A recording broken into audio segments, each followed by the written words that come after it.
Oh, Mr. Colson, greetings. Hiya. Hiya. Hi, See, hi, Heather. Hiya, how you doing? I'm all right. That's good. It's quite cool getting around the world from your kitchen, really. Yeah. what's up, Heather? How you do? I'm good, Garima. How are you? Long time no see. It has been a very long time. A very long time.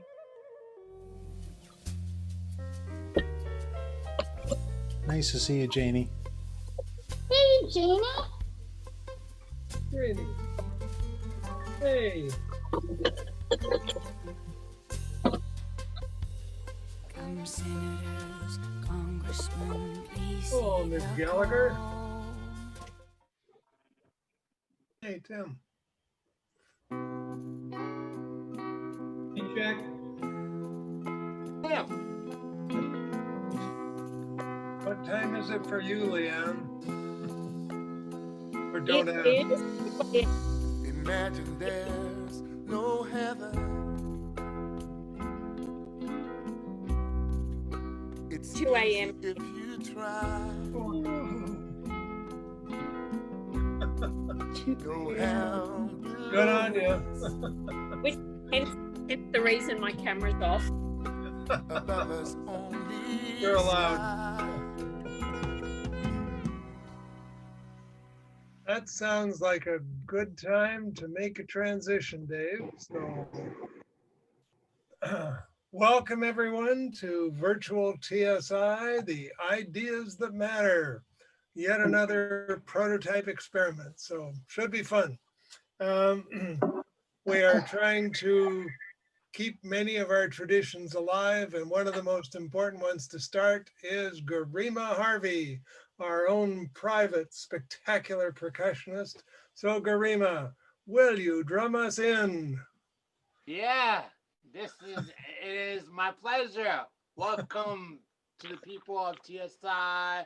I'm gonna do some heartbeat drumming for you. Yeah.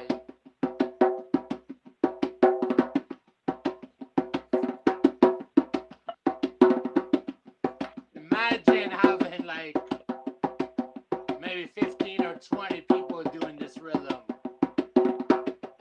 This is the Naya Bingi rhythm here.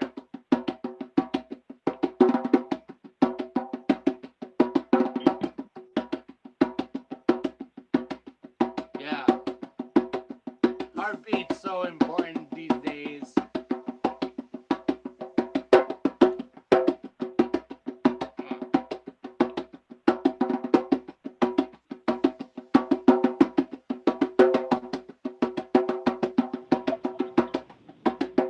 Yeah.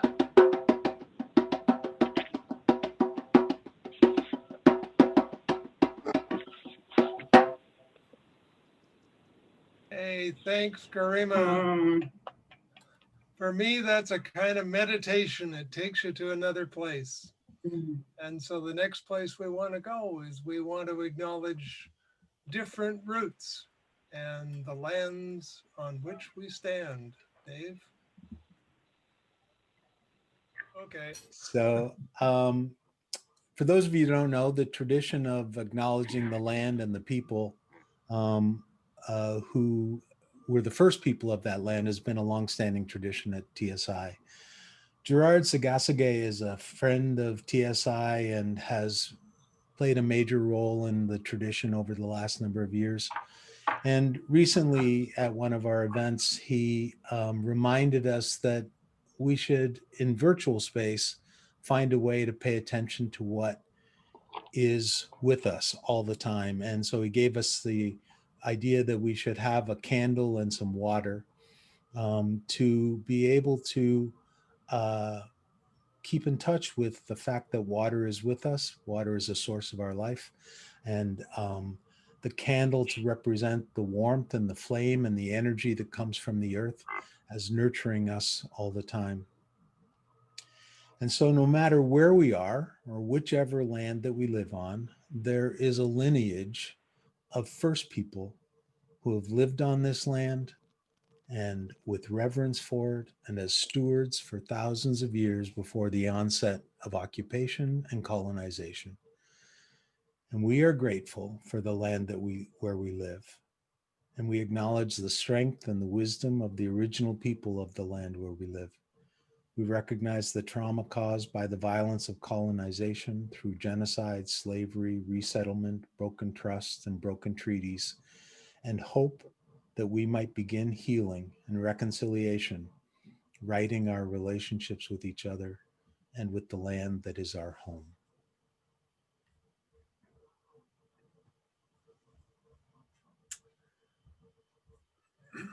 So as we begin together, some of were on just as we set up, and we got to at least say hello to each other.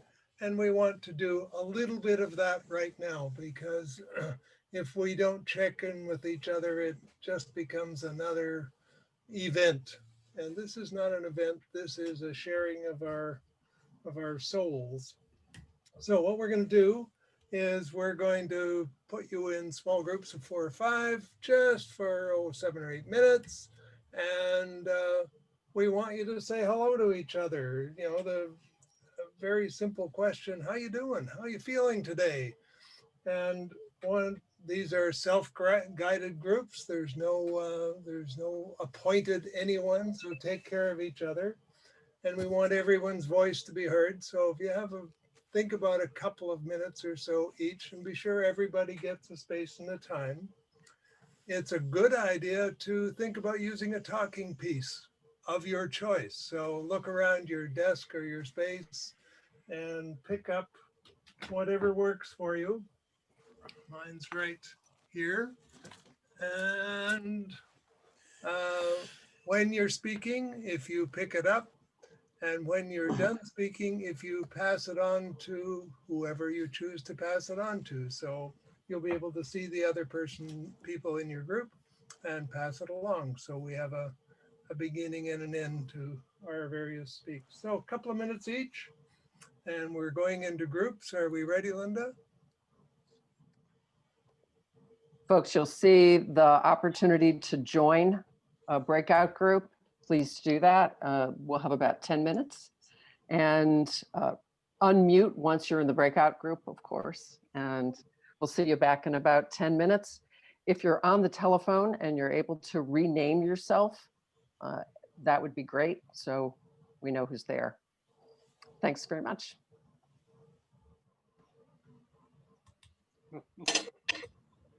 Great, honey. Thanks. I know, buddy. I know. Hi, Kim. Stop it. Oh my goodness, where's Jack? Everybody almost back. So for everybody, just because I've already heard that people want to know, or we're fascinated by where we're all from. So we've got today, we have 8 countries, 4 provinces, 16 states. And so we've got an incredible array of talent from around the world. And you have to know that this stuff, although it's only sort of a couple of hours when we're physically together, it takes a lot of us. The hosting team is pretty incredible and put in long hours to figure this out. And our hosting team includes, drum roll, John O'Brien, Beth Mount, Patty Scott, Dave Hasbury, Linda Kahn, Kathy Hollins, and Garima Harvey. And today we have extra special guests and features. Peter Leidy, Heather Simmons, Hoplite Dietmeyer, Kim Thurston Brown, Danietta Najoli, and I think Frida Apam is not able to join us, but she was on the list. So, and the team will keep growing like that. So there's quite a crew that are required to make this happen, and we want to thank everybody, because that's about all we can do is say thank you. And having mentioned Peter Leidy, some of you will know, many of you will have enjoyed our minstrel, our songster. So we have a song by Peter Leidy, who is not only a talented musician, but a wonderful commentator on the affairs of state and heart. So over to you, Peter.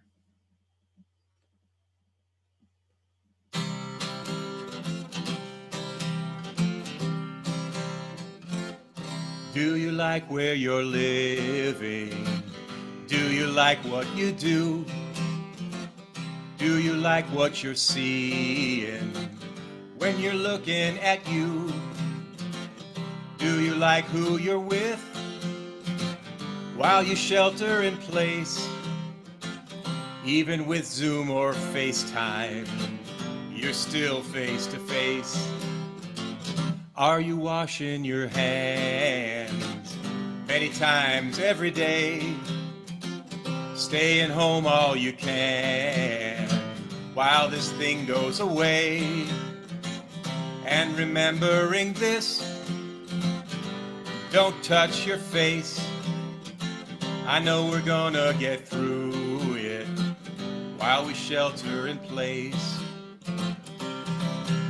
Spending your day at work and at play, tell me, does it feel all right? And even though we have to be quarantined, are you able to see the light? And people, the people that you see, do they make for good company? 'Cause you need them and they need you too. Who do you love and who's loving you?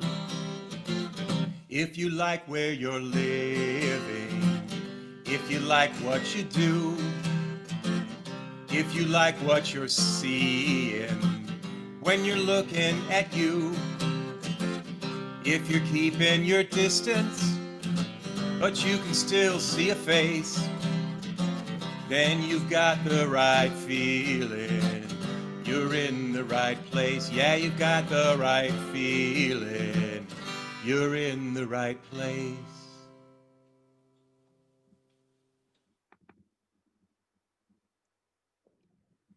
It's my privilege to introduce the idea of what's underneath this Ideas That Matter session, which is a first launch, a prototype, a first try at a mashup between a couple of Toronto Summer Institute traditions when we're together live.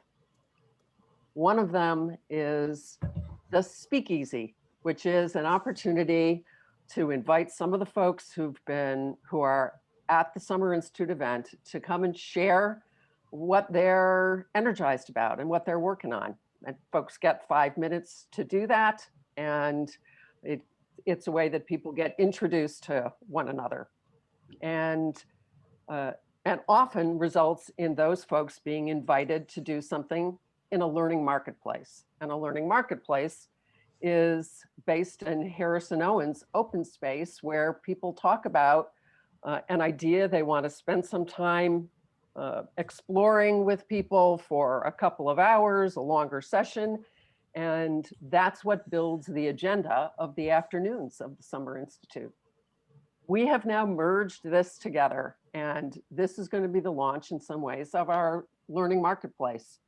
There are going to be 4 Zoom sessions that follow this one in December and early January. And what we have today is an opportunity to hear from 4 different people and teams. Some are teams, some are individuals today talking about ideas that matter to them and we think to all of us. And so we'll all be together to hear from 4 different topics, and then we'll be broken up into breakout groups randomly just to hear more for about 20, 25 minutes from each of these folks. And then we'll talk about how you can connect into the sessions that will happen in December and early January.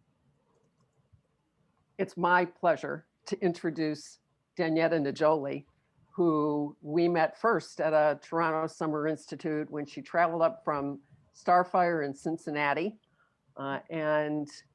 She will, in a few moments, have a way that she also introduces us to her partner in crime on the Black American Tree Project, Frida Epum, who wasn't able to join us today. Danietta has been really part of a remarkable project and our first attempt at a soft launch of a virtual TSI event, because we helped take an event that had been in person that we think really is important and begin to try it in a virtual space. And Danietta, we're really grateful that you are joining us today, and we've asked Danietta and other folks to just spend about 5 or 7 minutes talking to us about this idea that matters to them so that we can learn more about it. And with that, Danietta, I'm going to spotlight you and bring it to you and invite you to 5 or 7 minutes to share with us. Okay. Thank you so much, Linda. And I'm so glad to be here amongst so many wonderful, beautiful people as part of the TSI group. So as Linda mentioned and Jack mentioned, I'm Danietta Najoli, and Frida Epum is my colleague who co-wrote the Black American Tree Project. She couldn't be here today due to an opportunity that she had with work at Public Allies. She works at another organization. So that within itself is interesting too, because we were able to partner as 2 different organizations coming together based on something that we cared a lot about. The Black American Tree Project is a unique participatory experience that fosters understanding, respect, truth, and reconciliation about the experience of Black Americans from pre-colonial Africa to present day. And how it operates is the participants read scripts or first-person accounts and engage in uncomfortable conversations in community afterwards about race, primarily in America. So Frida and I started working on this project back in October of last year, before we could have ever known that we would be here today as a country. And the way it started was I wanted to write more about the devaluation of Black Americans, having worked in the field since 2000, working with people with intellectual and developmental disabilities, and having the chance to go through many trainings, including, things like social role valorization. And I saw the parallel very clearly of how Black Americans could also fit in that category. So as I began learning concepts like that, I was introduced to Frida through Tim Vogt, who's on the call. He introduced us, and he and another lady, Kelsey, had already done a string exercise that talked about the devaluation of people with disabilities. So we built on that, and we also were inspired by the Kairos blanket exercise, which is out of Canada. And so, and also the 1619 project, which is a project that the New York Times had put together that deals with the anniversary of slavery, people coming to the US back in 1619 and what that meant. So what I wanted to do in this time that I have remaining is show a video that brings out the project and also highlights the 3 different scripts that we are going to talk about later today.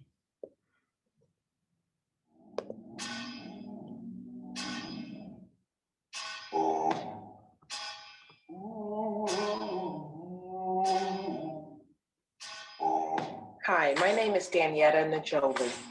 And my name is Frida Epum. And we are the authors of Black American Tree Project. The Black American Tree Project is a unique participatory experience that fosters understanding, respect, truth, and reconciliation about the experience of Black Americans from pre-colonial Africa to present day. And we began working together on this project in the fall of 2019. And who would have imagined that in just a few short months, we would have entered into an era in American society where we need this project now more than ever. 3 things we want you to know about the Black American Tree Project is we place our thoughtful gaze on the Black American and the experience of being taken from their home in Africa, captured and sold into a life of slavery to build a country that was never expressly intended for them. We then explore what it looks like for the remaining members of the family who are left behind, whether in Africa or in America, and how that fracture has impacted the family, often for generations. The last thing we look at is the institutional force that has impacted the Black American and their family life. We look at what were the justifications for subjugating and marginalizing the Black American throughout history, as well as its ripple effects. These effects are not only on Black Americans and their families, but on people within the institutional forces themselves. So we hope you can participate in the Black American Tree Project. Our hope is that you will become more educated about the Black American experience from this unique perspective. And that you will use this new learning to courageously find your authentic way into the Black American story, where you can begin to change the culture for the better for us all. Thank you.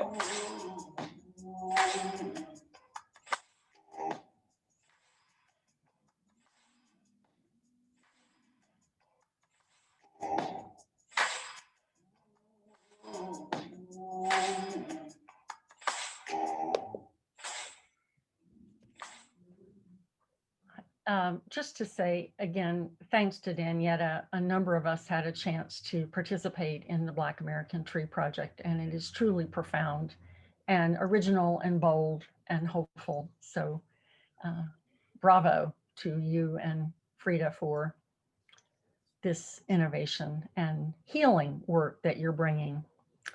So speaking of healing work, I have the pleasure of introducing our next presenters, Patty Scott and Kim Brown of Neighbors in New Jersey.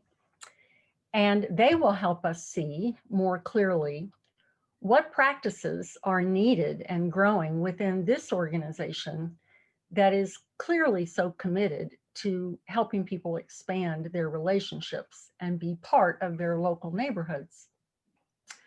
So many of us in this group certainly value community building, but while the rhetoric is being adopted widely, frankly, a few people are really digging deeper into what it means to actually do the work and to help people enter unknown spaces to discover new possibilities for belonging and contribution.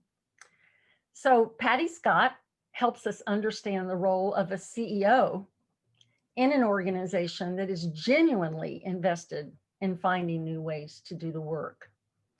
Patty embodies the wisdom and the courage to actually walk the talk. And a lot of this work is about walking. And Kim Brown brings her creative genius to life in her daily practice. I continue to learn so much from both these women and from the evolution of Neighbors. And so Patty and Kim, I turn it over to you. Thanks, Beth.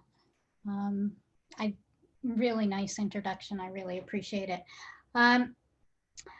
We found, even though our big focus in our work from the very beginning was on supporting people to have a life that was rich in community and relationships, we found over the past years, as I'm sure many of you have, that there's been all kinds of challenges that have been getting in the way. And I won't list all of them, but perhaps one of the biggest ones that was kind of pulling us off track was the move to fee for service and Medicaid billing in New Jersey, and all of the compliance and documentation and system garbage that comes along with that.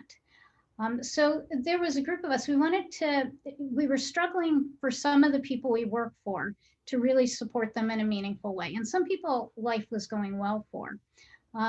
And the advisor team and our advisors, Kim is an advisor, those are the folks who partner with the person and their family and their friends and their staff team to help them figure out life through the course of their lifetime.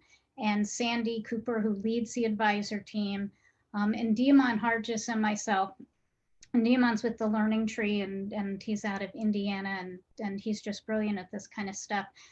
We started thinking about how we could support this investment in the things that were the heart of our work. And we tried a whole bunch of different stuff. And I think the first thing I want to say is a lot of stuff that we tried, particularly before Diamond got more involved in the conversation, were interesting prototypes that may have inspired conversation or given people new resources or gave everybody a nice night, but it didn't help us get unstuck where we were stuck. But it was good because we learned something from all of the things we tried. And then around April 2018, we decided to try a whole different thing. And all the things we tried were different things. But this different thing was that we were going to focus, and this is based a lot on Diamond's work, we were going to focus on walking around the neighborhoods where people live. And we're going to start with the advisors, and Diamond and I were going to start with an individual advisor in an individual person's neighborhood and walk around that neighborhood and not focus at all on what the outcomes could be for the people we work for, but instead really focus on helping that advisor build their own social capital in that particular neighborhood. And the reason we did that is because we wanted to take the advisor's focus off of the idea of what's the outcome going to be for the person, and instead just try and find out what are the gifts in the neighborhood. And once we took that focus off the outcomes for the person and just opened the advisors up to building their own social capital, expanding their own connections, seeing what was interesting in the neighborhood, they started to notice things that they weren't noticing when they were focused on thinking about outcomes for people. And so we would walk around with people. We'd spend a day walking around neighborhoods, going into stores, walking into people's backyards if they were out there and talking to them, stopping people on the street and just having conversation. And one of the things we noticed that seemed to work in this for us is when we asked people to come, the advisors, and sometimes it'd be with people's staff, they would come. I mean, I'm the CEO of the organizations. If I asked them, they would come, and Diamond's one of people's favorite guests. But they would look at us like we're asking them to do something really crazy, like, all right, I'll do this, but you know, this is the woman who's leading this organization. Just have me walk around, talk to people on the street. But as they started doing it, and as they started meeting people, and as they started meeting people with us there to reflect on what we were learning about who they were meeting, they started to understand it in a different way. And one of the things that became really clear to me is that this kind of walking and doing helped people to embody what we were trying to communicate previously in words. And there was something about embodying it inside themselves that made it a lot more clear to people. So we'd be in a pickle shop, and there is indeed a shop that sells only pickles in Hackettstown, New Jersey, and spend 20 minutes talking to the owner who started it and his mother who works there about everything pickles, and walked away with names and ideas of what they're interested in and things that we shared in common with them. And the person who was walking with us walked out and was like, yeah, I understand this. I know what you're talking about now. You're not really as crazy as I thought you were when we started doing this. So that embodying is really important. We do this every couple of months with people, but people do it while we're not there as well. And then after doing this for a couple of days, we come together as a full team of advisors, and people share their stories, and we reflect on what kind of learning we can have from the stories. And then the next piece of this, and what's really important, is that we've invested in helping people to prototype, come up with new ideas and try them.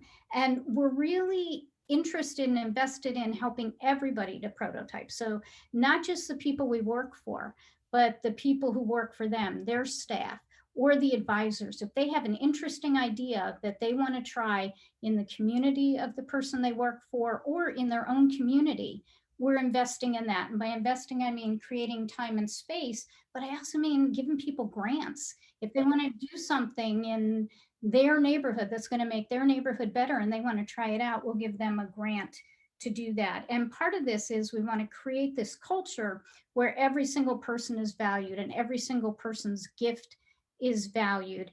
And everybody who works here and who we work for can bring their whole selves into the conversation. And we found it's good not just for people that we work for, but it's also good for their staff. So I want to show you one quick example of this. And the people I'm going to show you are Legina, who's on the right, and she's one of the advisors, and Marilyn, who's on the left, and she's someone we work for. Marilyn loves art. Legina is an entrepreneur when she's not doing her advisor job, and she runs a small salad making business. Or maybe it's not small, I don't know, but she makes awesome salads. So anyway, their idea was that they wanted to do a sketch and salad night. And what we did was we gave a grant where Legina had the money to create some wonderful salads and awesome food. Marilyn bought a whole bunch of art stuff. Marilyn's a bingo player. She lives in a big apartment complex. She knows people. Legina knows people. They both invited people. They came together. They did their sketch and salad. People created art. Different people created different types of art. And the event was a success. And then they did another event. So it was a prototype that worked, and it was an investment in both of their gifts and talents. And we try and do that as much and as often as we can. And the pictures are because we try and capture the stories so that we can keep learning from the stories. And then the final thing I want to say is that it took about a year before doing this started to make sense for people. And it made sense because we kept practicing these things over time, the walking, the prototyping, the investing, the reflecting. And as we practiced them over time, we developed a pattern that became part of what we do in our work. So I think I've gone a little bit over. Kim is going to just finish up our space here, and then Kim is going to start when we get into our breakout session, and you'll get to hear a lot more from Kim at that point. Kim? Okay. Yeah, and what I would add is that prototyping sounds like fun, and trying new things sounds like fun, but it was very scary to try something new, to have someone invest in your idea and then you possibly fail. So we were so afraid, and I think that's where we got stuck, was like, what if we fail? What if we didn't succeed?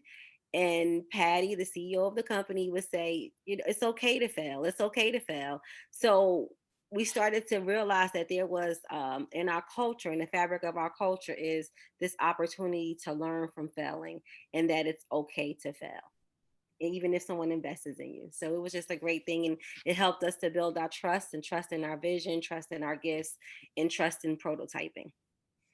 Great. Thanks, Kim. And Diamond and Sandy will be in our breakout session as well, so you'll be able to hear from them.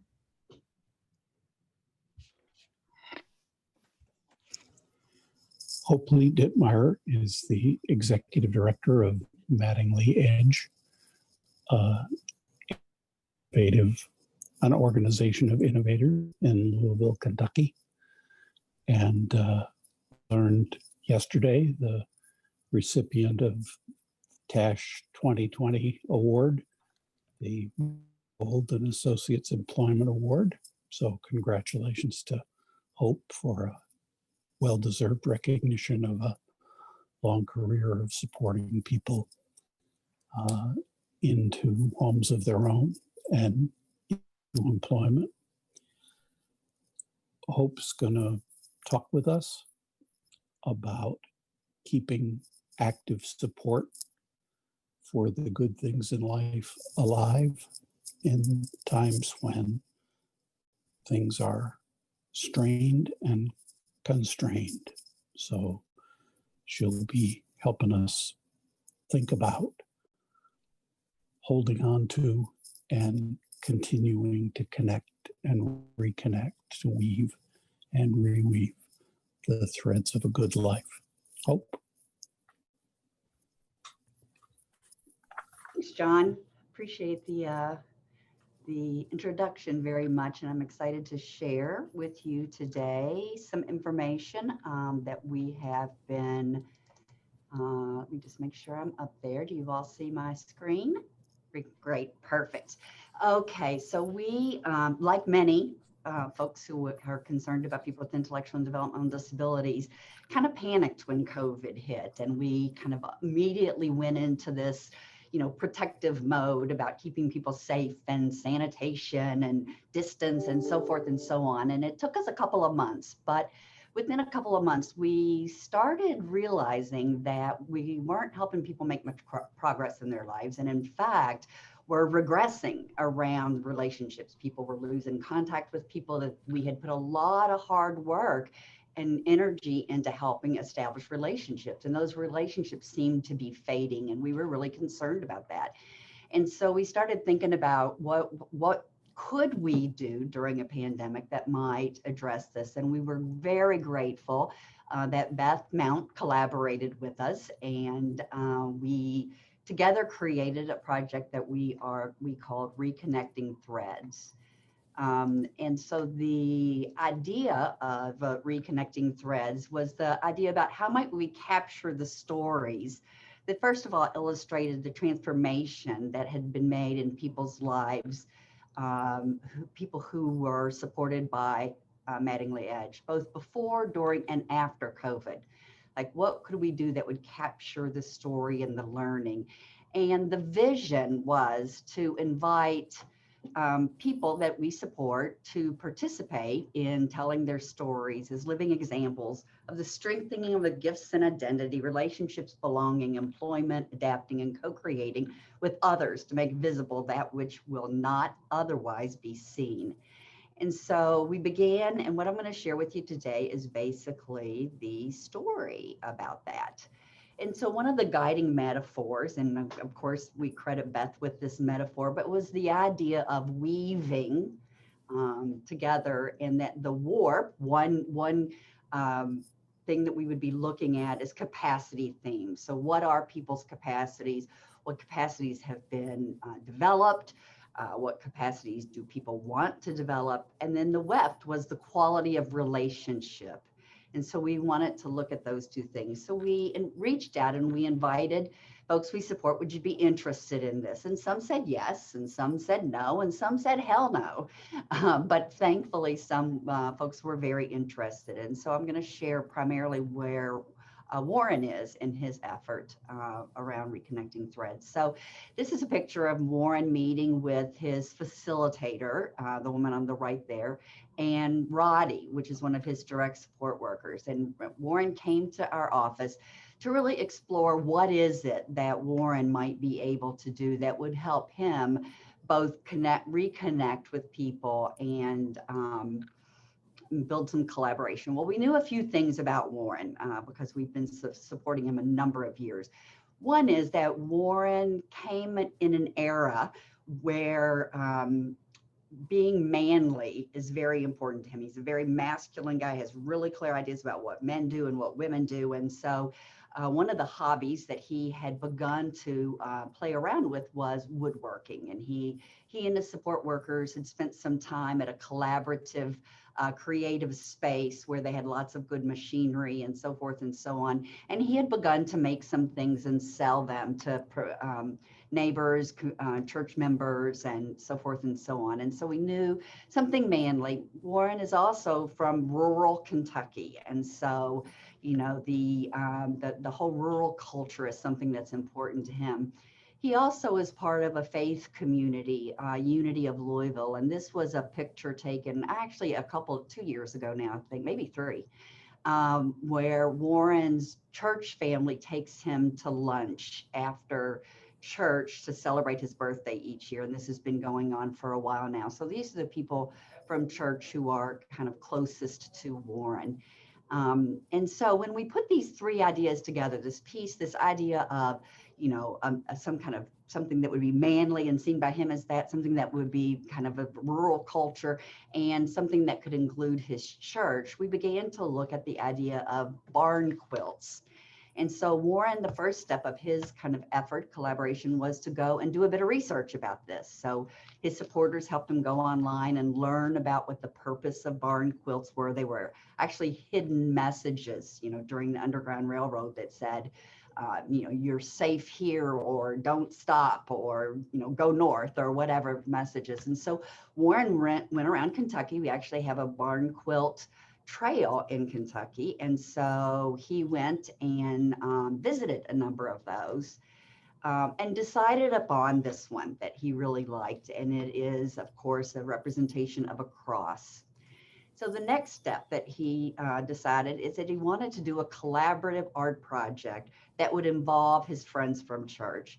And so he, with support, purchased the materials to make plywood pieces. You can see there he was measuring out the design and using the power tools to cut and saw the thing into the pieces, and did a nice job of sanding the edges so they'll look nice together. And then he arranged them, as you can see there on the left. He arranged them in the design and then assigned the colors. And what he would do then is once that was done, he would pick up the piece and he'd put a number or a letter on the back of it indicating what color that piece needed to be. So originally we were going to do this in person, and Kentucky, our governor 2 weeks ago put us all on red alert and really advised us not to be around people. And so unfortunately his gathering has moved to a Zoom version of that. But this was his guest list, people that he knew from church. And he's been a chaplain at his church for a while, and called on and visit sick members of the church and such. And so these were the people that he had grown closest to, been on committees with, and so forth and so on. And so he did the guest list, and we worked together with Warren on an invite. So you can see, please join Warren for a virtual barn quilt painting party. So it is actually taking place this coming Saturday at 1 o'clock. And the various people have played different parts in it. The minister actually set up the Zoom invite so that it's hosted by the church, actually, as opposed to being hosted by Mattingly. And this invitation has gone out, and Warren is now in the process of delivering his bags. And so all of the church members who responded to his email, RSVP'd to his email on there, he and his supporters developed bags that have several of the pieces, puzzle pieces, quilt pieces, and paint and a paintbrush and a drink and refreshments. And he's delivering those today and tomorrow. In fact, I'd hope to have a picture of him delivering one, but they haven't happened yet today. So he's delivering those today and tomorrow, and then they'll have the call on Saturday. And he is also going to ask each of the members to write an affirmation on the back of the piece that they do. And then Warren's going to call and talk with them about the affirmation, about why they chose that affirmation, why it's a good one. And then he'll arrange to go and pick up the pieces. And what we hope is that he will then put that piece together. And when we're able to be in person again, there'll be some kind of celebration where the group of church members who worked on this together present it to the church. Don't know where this is going to go, but already when we talked on the phone to some of the people who are interested, several folks got super excited saying, there's a barn quilt on trail out in rural Kentucky. Why couldn't there be a barn quilt trail, the urban version of it, right? Where it could be around the city of Louisville. And so people are already starting to think about what might be next, what might be another way of this. And it was really interesting how excited people were to be invited and thought it was a really creative idea. And most of the friends Warren has are his age, in their 60s and 70s. And so this felt really manageable for that group of people. So we're really excited about it and look forward to seeing other projects. I will just mention that a couple of other, just to give you a brief clue, one of the other folks that we support, Sebastian, is an artist, and he has a very distinct style of art, kind of a whimsical, folksy kind of style. But he's part of a collaborative of several Latinx artists, 3 other, and himself. And so what they've decided to do is to take the same picture, and this is a picture of it. It's one of the ladies' piece of art. And for them each to do the same piece in their unique style and version. of it. And so Sebastian is already working on that. And then another, oh, I'm sorry, there we go, one more. The other thing Sebastian is doing is he's turned his artwork into masks. This is a colleague of mine, Dan, modeling it, but is going to be giving away some of his artistic masks to some of the people in this art collaborative. And so that'll give him a chance to come across people. So our hope is that people will enjoy the companionship of being together and maybe generate energy for some kind of continued way of being together. And that is it.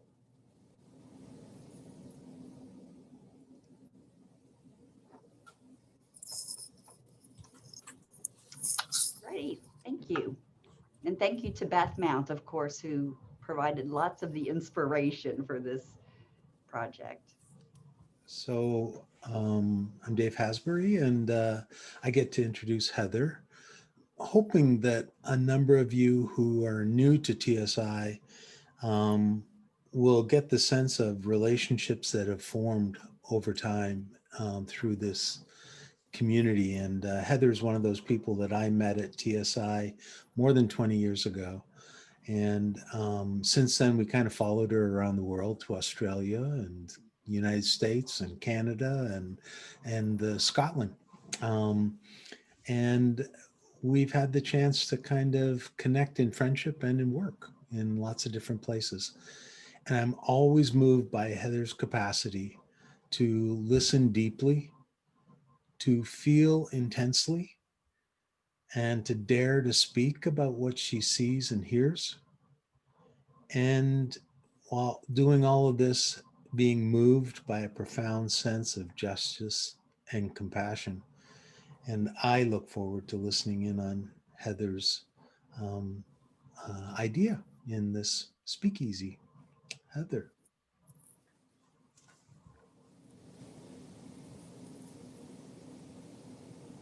Mute myself. I saw one of these memes on Facebook that said that every Zoom meeting was a bit like a seance, you know, where people started saying, "Can you hear me? Are you there? Are you there?" And I committed the cardinal sin of not unmuting myself and continuing to talk. So my apologies for that. Dave, thanks very much for that introduction. Yeah, not always recognizing myself in it, but I appreciate the friendship that's developed over the years with us. Yeah. I love stories. I love words. I'm fascinated by them and the power of a story, the way that can really unlock an idea or unlock a sense of who someone is and can move it on. And this year, in my job, I was I worked for an organisation called Sea Change Scotland, and I was tasked with writing a report that was initially a report about how we all had survived COVID, how we had come through it, and what we were learning into the future. And it evolved into becoming our annual report because we thought nothing else has happened really apart from COVID. We couldn't remember a time before we were completely preoccupied by this virus and what we would have to do. So I wrote and compiled this document, report called Our Best Days. And it looks lovely, and that's quite intentional. It's designed by a woman called Julie Barclay, who's done some really beautiful work throughout it. And we wanted to create something that people would want to have in their hands, or at least to open up and really enjoy. Thanks, Dave. Yeah, that's great. That people could really enjoy. So as you go through it, it just looks really, really cool. I'm going to, this is a tease really, because we're going to keep the rest of the slides for the sort of 20 minutes or so that that we'll have towards the end of this. The CEO of Sea Change, a woman called Sam Smith, who's the founder and CEO, a completely decent individual who I think was moved by a strong sense of justice and equity to set up the organisation to support people who were leaving some of the long stay institutions in Glasgow, Lennox Castle in particular. And Sam's been, she's been with Sea Change from the beginning. It's a 20-year-old organisation now. She'll quite proudly admit this, she has a strong Churchillian streak in her, okay? So when all of this stuff started with COVID, she said that we must never waste a crisis, right? We should never, ever waste a crisis. And so she set out to have an organization that was going to do its absolutely best in the midst of some real difficulties. We found a report by a group called the Relationships Project, which is, I think, a kind of sociological study that's been happening down in England. They have a thing called an observatory, and people report in periodically on stuff like austerity and the kind of whatever the moment, whatever the impulse is for the day. And the Relationships Project produced something called The First Time We Noticed, which was their report on COVID, and it's a really beautiful thing. I would recommend that if you have time to, you would have a look at the Relationships Project and what they wrote. And so we took them as our inspiration, really, and we produced this report. And the first sort of quote that we used really struck home to me. Let me just read it to you. It says, "There's an understandable impatience to return to normal, but amidst the sadness and the pain of recent weeks, we've also had our best days, the moments when we've noticed one another as we have seldom noticed before. There will be a short season for locking in new defaults. There'll be a season of possibility. What matters now is what we make of it." And that seems to me to be the really profound lesson from COVID. You know, we're kind of all bumbling our way through it, but what do we make of it and who have we become in it? So the Relationships Project recommended that we looked for listen to the voices of the people who are seldom heard. We looked for what was happening in relationships among people, and we looked for what we could learn into the future. So I got to interview a whole load of people and to ask them about their experience of COVID, and to and the question that was always the kind of key question was, what would you take out of this? Is there anything that's good that you'd want to continue on into the future when all of this is past and it's a dim memory? Certainly no one thought it'd last this long, but there you go. We gathered stories, and there's some commentary about what we're making of the stories. And I'd like to talk about that in the 20 minutes and make that the subject of the longer workshop. But I wondered if it might, just to whet your appetite, you might like to hear a story, and then we can move on. This is called Jade and the Pink Palace. The young woman's house is a palace of pink, where unicorns run wild and free. Crystals sparkle and shimmer on the windows. Walking through the door, you feel that magic might happen, and perhaps it has. The harsh reality of the lockdown threatened to disturb this place. There were fears that the young woman would find it too difficult, would react badly. The worst thing was that she couldn't go out and she couldn't see her family, and there were worries that the Pink Palace might turn into a prison. She said that the lockdown was horrendous. But as we talked, she described achievements and laughs and relationships that flourished. She talked about watching the news every night and how the scariness of the daily announcements about the virus was made less scary as people she knew and trusted, the people in her team, explained it to her and reassured her that she had this. They would be with her and it would be all right. Things changed, of course. Gym visits became craft days. Eating out became culinary adventures with a slow cooker. Meals were full of health and goodness, and a holiday was planned far into the future, far enough away to feel that there was a good chance that it would happen. And as the time passed, 2 dress sizes were dropped and new clothes were bought for the holiday. By the end of our conversation, the lockdown had become horrendous, but also a wee bit fabulous. All the time, the drip, drip, drip of safe and true information. The young woman was reassured, and as the reassurance found a settled place in her, confidence grew. She had this. They would be with her.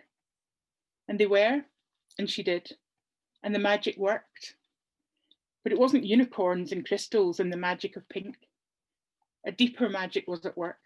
Trust, honesty, loyalty, belief, and maybe a bit of love thrown into the mix.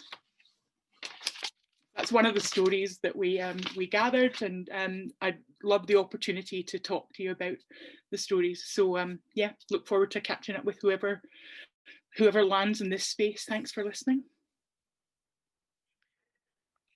Thank you to Danietta and Patty and Kim and Hope and Heather for sharing those ideas that matter. And we have now organized folks into 4 breakout groups, and we'll see how that works. And we've got 25 minutes in the breakout groups to explore these ideas more deeply. Folks have been randomly assigned there, and I've asked people, Hope, you've got the capacity to record, so appreciate your recording in your session. And Jack, reminder that you're recording with Danietta, and Dave, you're recording with Heather, and Beth, you're recording with Patty. And we'll look forward to coming back together. And before we close today, we certainly will tell you where you're going to be able to find the link to join these longer sessions when they happen in December and January as part of the launch of our Learning Marketplace. Now we'll move into breakout groups. And based on the last experience, I'll just remind you to, you'll join the breakout group when it comes. It'll say join 1, 2, 3, or 4. And when the session closes, return to the main session. Please do not click the leave button or you will leave the entire meeting. See you in 25 minutes. Hello. Welcome back, everyone. I'm having a sense we could have gone on longer, and that's going to be the beauty of really being able to connect later in the longer sessions. But John, we want to turn to you for a bit of artist. So I'd like to invite you, if you would, to just take a minute. I'll time us. Just take a minute and reflect back all the way to whenever you signed in, whenever you began to hear Garima drumming, and just see if you can identify some of the things that have landed for you, some of the things that have resonated with your experience or given you a new perspective or some encouragement. So just a minute to kind of reflect and recover what has resonated for me in this last hour.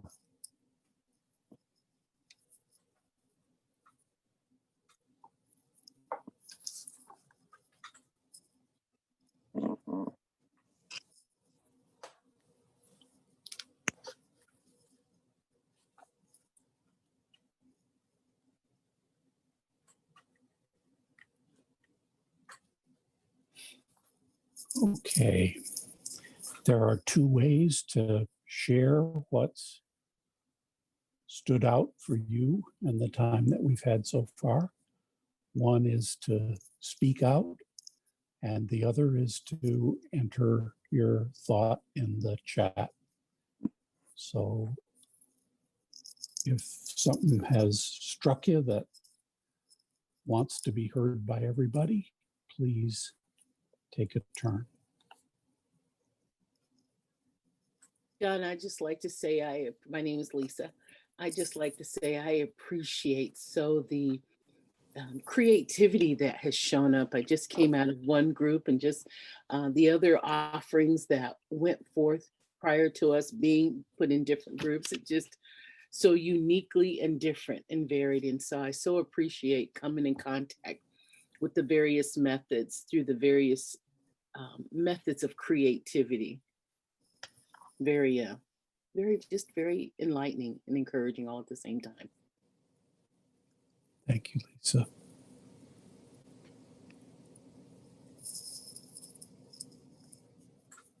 I want to share how resilient our most vulnerable are. they don't seem to amaze us.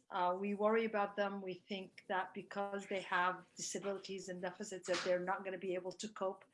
And with all the stories that have been shared today, makes us realize that although they might not understand what's going on in the world right now, they have been so resilient in coping and finding their own little strategies to cope and make our support even a lot more manageable to them.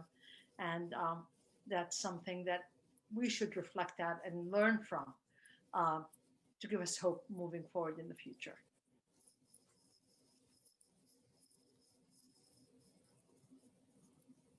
Thank you. You can be in a you can be in a system that feels like it's really hard to go on, and then all of a sudden it's like, even though you've been treated bad, you can come up and arise from it.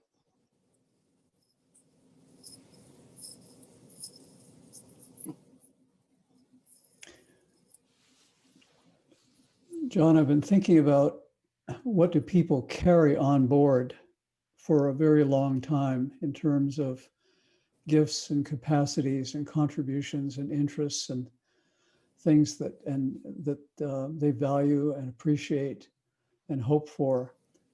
What I really picked up today was remembering to also think about what neighborhoods carry on board in terms of those same kinds of things. And a friend of mine once said, imagine if you did this kind of inventory for a whole neighborhood, thinking about who's there, where people are connected, what they carry on board. It's an enormously rich environment. And the work that several people spoke to today really highlight that for me and remind me to think in terms of not only what the people in a neighborhood carry on board, but what a neighborhood itself carries on board. Thanks, John. Thanks, Dave. I was just appreciative of the stories of the alternative currencies. Kim was a reminder to me of just how the power of really being the witness, not being the piece, but just being the witness of the possibilities and retelling that. And then Patty using the currency of social capital and that way of saying, not only do I have it, but I'm willing to share it. And those things would probably stick with me. Just listening to them and the way that I think that Sandy has kind of really nurtured and supported all the healers on their team. So those things stick with me. Thanks, Diamond.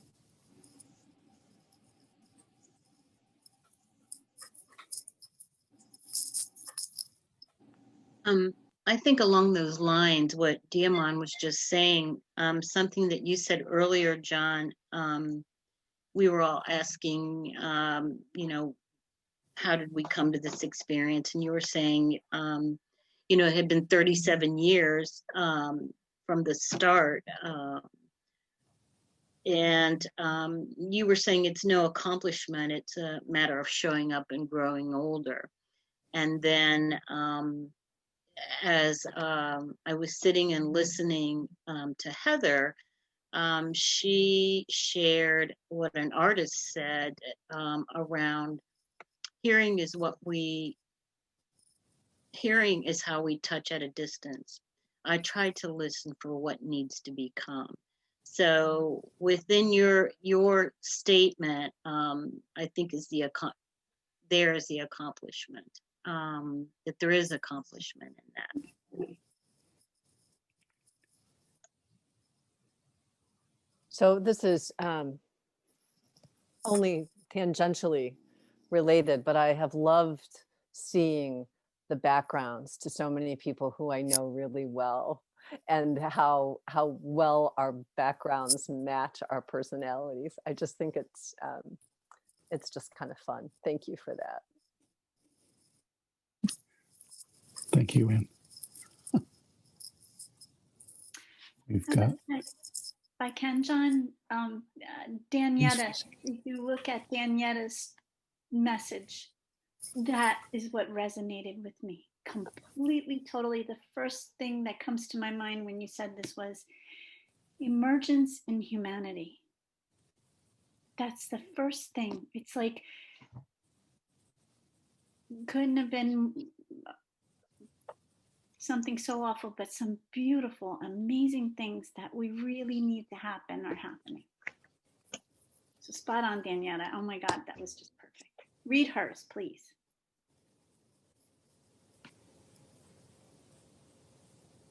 I just want to say I get so much encouragement, from this community. This community is life-giving, and it seems like everyone is in a space where you are slotting under the learning that is available to us and that we can all share and live and learn and give.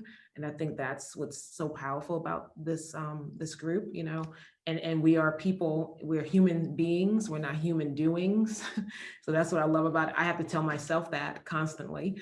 And Tom, I saw your note about slowing down, which I personally appreciate, because times like this allow me to slow down and to just really take stock in what we have in front of us, an opportunity to help make a difference for people, not a platitude, but simply in your own moral character. I mean, obviously character counts, and never before have we seen that. And so to be able to help bring that out to others and be courageous, I'm not one to say a whole lot, believe it or not, but I feel like when we are able to come together, we shore up and we gain so much strength from one another.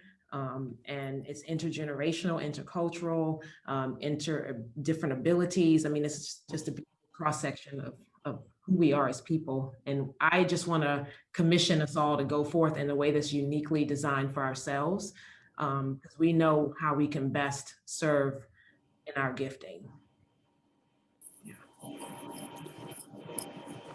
So with that commission, let's hear a little bit about what the next steps might be. Linda? I am just going to quickly post in the chat the upcoming sessions. You heard in 5 minutes to 7 minutes today, and then we randomly joined the groups, and we have an opportunity to actually join a session, sign up and register as of Monday, but these are the sessions.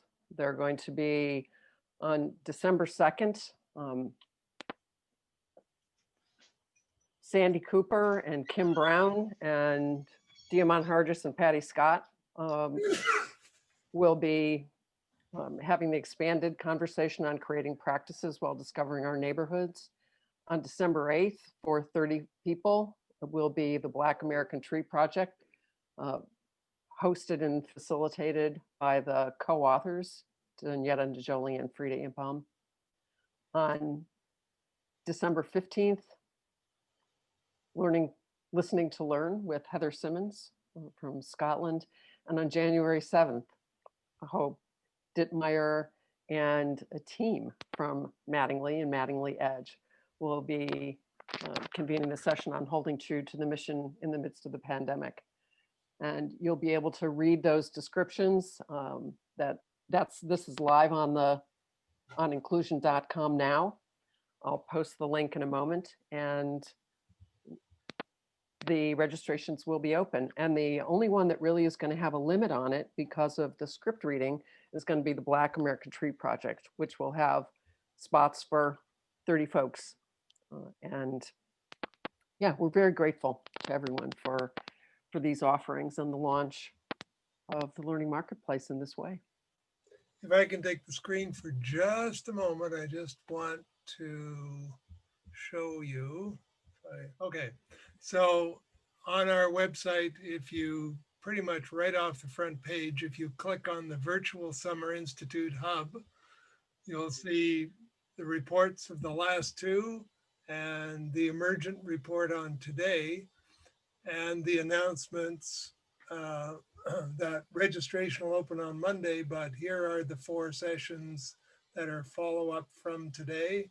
And on January 14th in the new year, there will be another virtual Summer Institute event. Stay tuned. We have to figure that one out. It's emergent. Yes, I think this is the house band. This is the house band. Okay. Another tradition. Some of you who have been to the Summer Institute may recall that there has been a hospitality suite and a house band.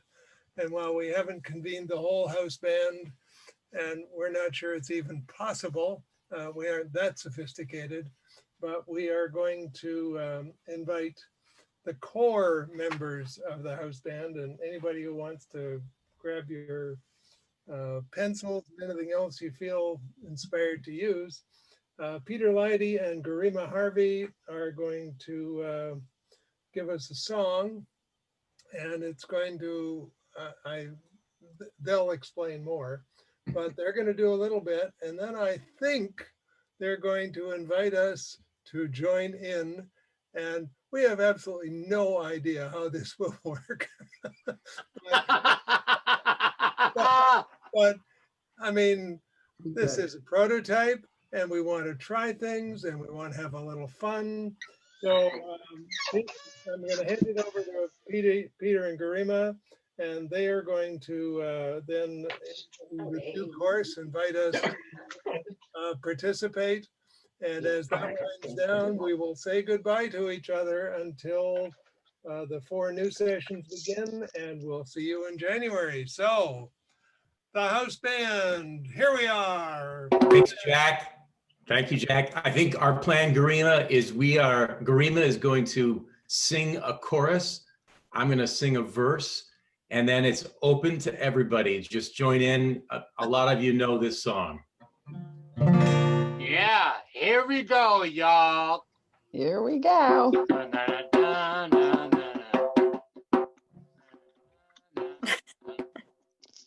Everything gonna be all right.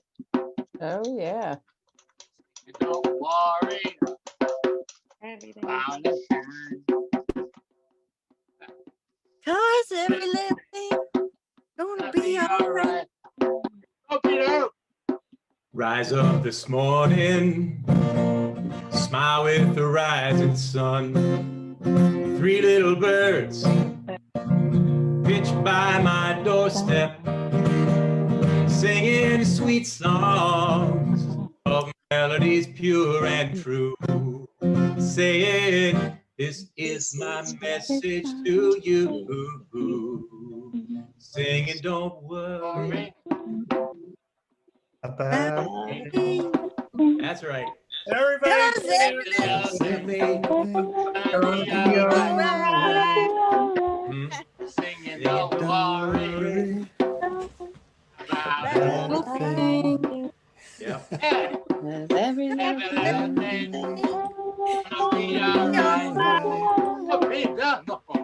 Rise up this morning, smile with the rising sun. 3 little birds pitched by my doorstep, singing sweet songs of melodies pure and true, saying, this is my message to you. Saying, don't worry about a thing. Cause everything's gonna be all right. Singing, don't worry about it. Because everything's gonna be all right. Yeah.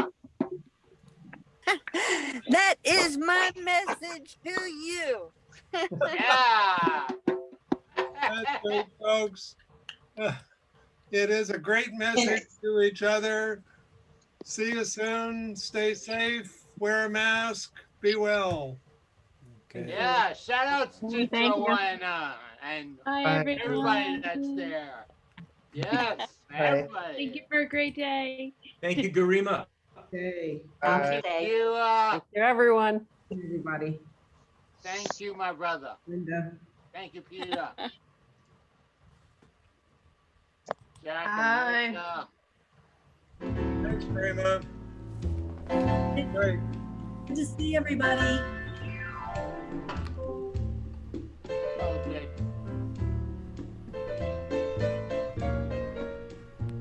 What happened to Marley?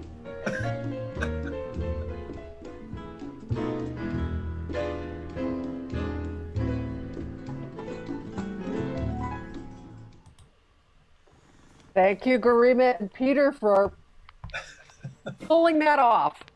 In Another complete day, another chaos. pandemic. You're welcome, Linda Khan. Yeah. And big ups to David because, you know, There he's you the go. man. Thank you, Garima. Always good to have you doing your thing. Thank you, Peter. That was And great. Peter. Yeah. Yeah.